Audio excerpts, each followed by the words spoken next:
Before the first light of October 10, 2025, Poza Rica, Mexico, plunged into a waking nightmare. Torrential rains unleashed overnight transformed the city into a churning, muddy abyss. Streets dissolved into nothingness. Cars and buses bobbed like helpless toys, swept away by a merciless current no one could tame. By dawn, nearly 4 feet of water engulfed entire neighborhoods as the Cazones River roared past its banks, swallowing homes, markets, and schools. Power grids crumbled. Communication lines fell silent. Families scrambled to rooftops, their flashlights piercing the pre-dawn gloom, pleading for rescue. This wasn't just a flood. It was the annihilation of everyday life.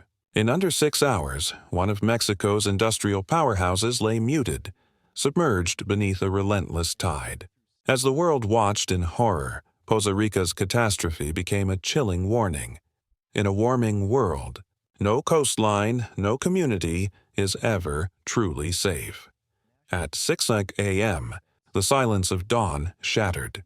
The Cazones River, bloated from 3 days of unyielding rain, erupted with unstoppable fury, breaching its banks in a violent surge. Within minutes, entire neighborhoods vanished underwater. Residents stood frozen, watching in disbelief as cars, trees, and furniture were torn down what were once bustling city streets. By the time sirens wailed, Poza Rica was drowning. In low-lying areas, water surged over 12 feet deep, smashing through storefronts, sweeping away everything in its path. Power lines toppled, plunging thousands into darkness. Cell towers failed. Families trapped in their homes clambered to rooftops, waving desperately for help. Viral videos captured the horror, roaring brown torrents devouring gas stations, buses, and market stalls. The city's main bus terminal disappeared underwater, grinding travel to a halt. Merchants watched helplessly as their livelihoods dissolved in minutes. Shops flooded beyond salvage. Even the region's critical oil facilities, the lifeblood of northern Veracruz, ground to a halt. By mid-morning, a state of emergency gripped the region. Soldiers flooded in, roads were sealed, and rescue boats navigated streets turned rivers. But the devastation was unlike anything Mexico had seen in decades. A modern industrial city brought to its knees by nature's wrath.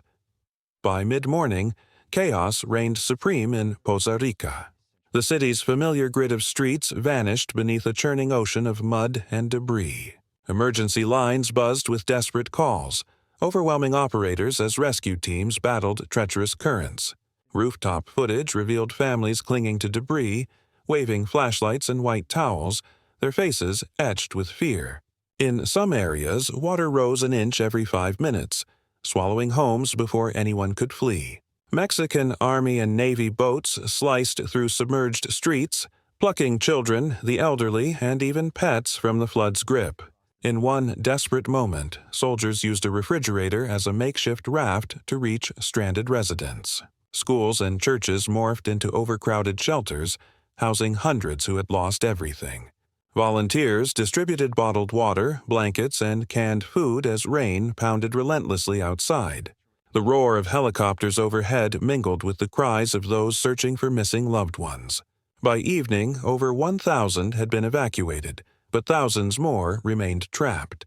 Neighborhoods once alive with laughter and light stood silent, submerged under 6 feet of water. For Poza Rica's people, survival wasn't about hope. It was about enduring the unendurable. Meteorologists later confirmed the unthinkable.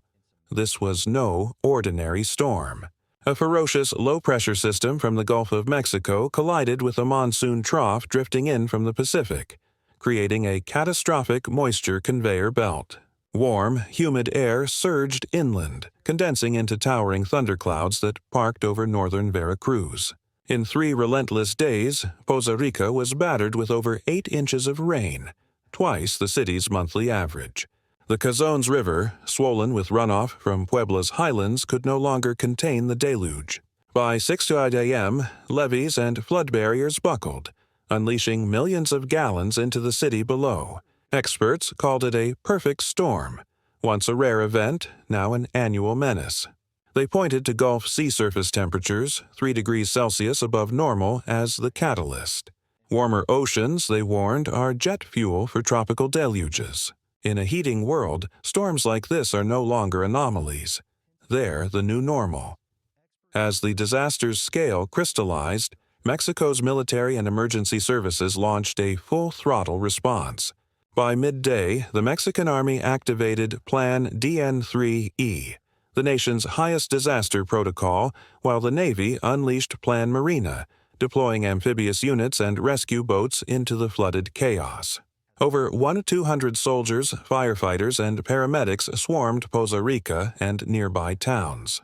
Helicopters buzzed above, airlifting families from rooftops and dropping food and water to isolated pockets. Convoys of trucks delivered medical supplies as engineers fought to clear debris and restore communication lines. Schools and churches, now makeshift shelters, overflowed with displaced residents.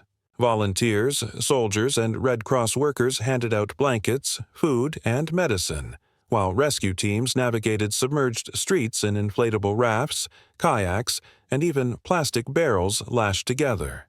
President Claudia Sheinbaum addressed the nation, confirming 4 states were battered by the same storm system and vowing federal aid. But her words carried a grim truth.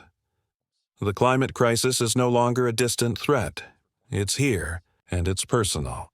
Despite heroic efforts, many communities remained cut off for over 48 hours, their fates hanging in the balance. For rescuers, the mission was clear: save lives now, rebuild later.